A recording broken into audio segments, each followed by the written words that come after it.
जीवनी शक्ति कैसे जगाएं? पाठ 17। ध्यान, प्राणायाम, नाड़ी शोधन। हमारी सारी क्रियाशीलता हमारी जीवनी शक्ति पर ही आधारित है। जीवनी शक्ति जीवन भर क्रियाशील बनी रहती है। ये पूर्ण रूप से प्रकट होकर अपना कार्य कर सके, इसके लिए आवश्यक है कि ये एक ही साथ अनेक तरह के क्रियाकलापों से बोझिल न होने पाए। एक ओर जहां इस प्रकार सावधानी रखने की आवश्यकता है, दूसरी ओर हमारा ये भी प्रयत्न होना चाहिए कि जीवनी शक्ति का संपर्क उसके मूल स्रोत से भी बना रहे, जिससे उसमें किसी प्रकार की कमी न आने पाए।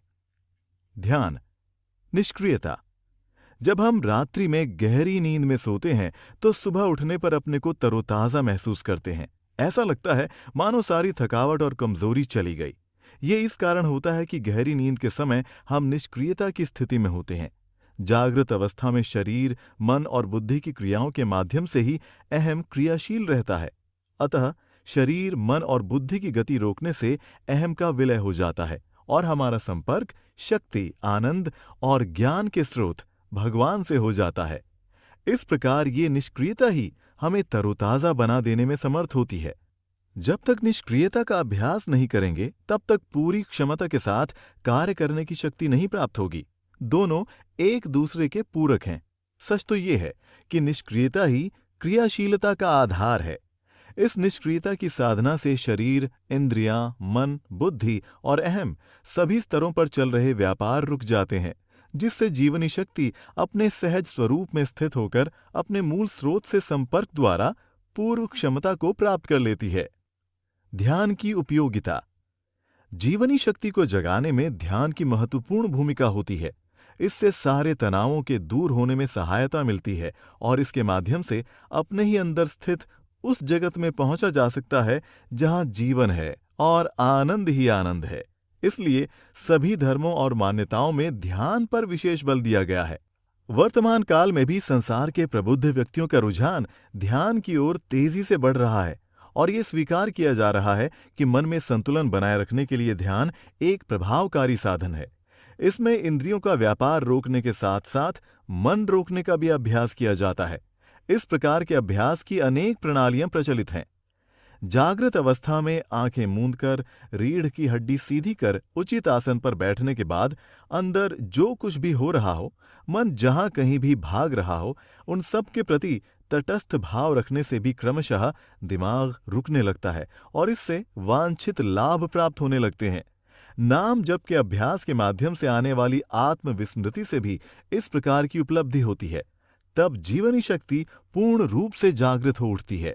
पूर्ण रूप से जागृत ये जीवनी शक्ति, जिसे स्वतंत्र रूप से अपना कार्य करने की सुविधा दी जाती है, शरीर, इंद्रियां, मन, बुद्धि और अहम के स्तरों के सभी विकारों, मल, आसक्ति एवं आवरण को दूर कर जहां शरीर में अखंड स्वास्थ्य और इंद्रियों में अखंड जीवनी शक्ति भर देती है, वहीं मन, बुद्धि और अहम भी क्रमशः आनंद, ज्ञान और प्रेम से भर जाता है।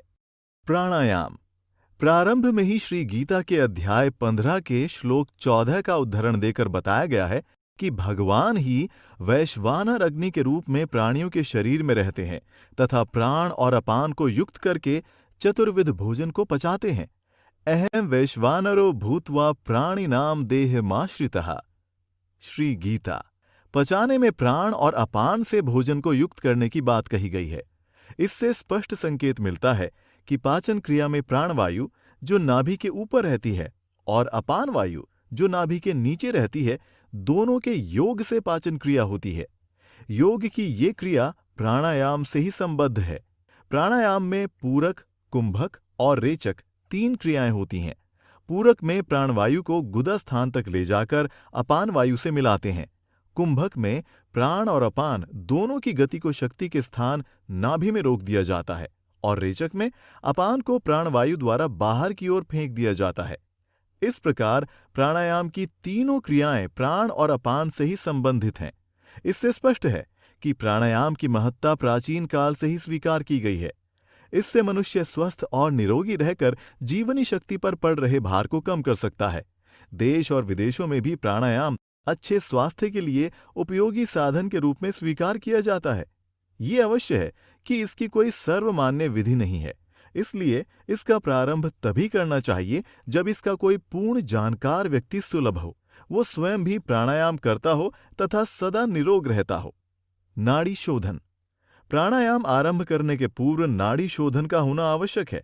इसे किसी जानकार से सीखकर सही ढंग से किया जा सकता है। इसमें कुंभक का नियम नहीं है, केवल पूरक और रेचक करना है। यथा 1. सूर्योदय से पूर्व स्वच्छ वातावरण में सुखासन पर बैठकर पहले दोनों नथुनों से श्वास को अंदर खींचना चाहिए, फिर खींचने की आधी गति से उसे बाहर निकाल देना चाहिए। ऐसा 4 बार करना चाहिए। 2. फिर उसी प्रकार श्वास लेना चाहिए, किंतु उसे एक ही बार में एकदम बाहर निकाल देना चाहिए। इसे भी 4 बार करना चाहिए। 3. इसके बाद दाहिने हाथ के अंगूठे से दायां नथुना बंद करके बाएं नथुने से उतने ही समय में पूरक करें जितने समय में पहले किया था।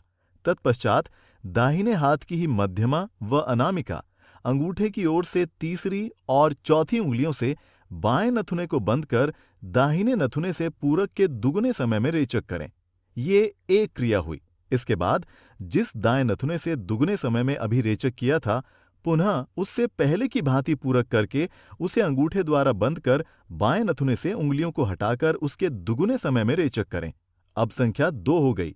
इसी भांति 2 बार और, अर्थात कुल 4 बार करें। 4. इसके बाद इसी क्रिया को दोहराया जाए।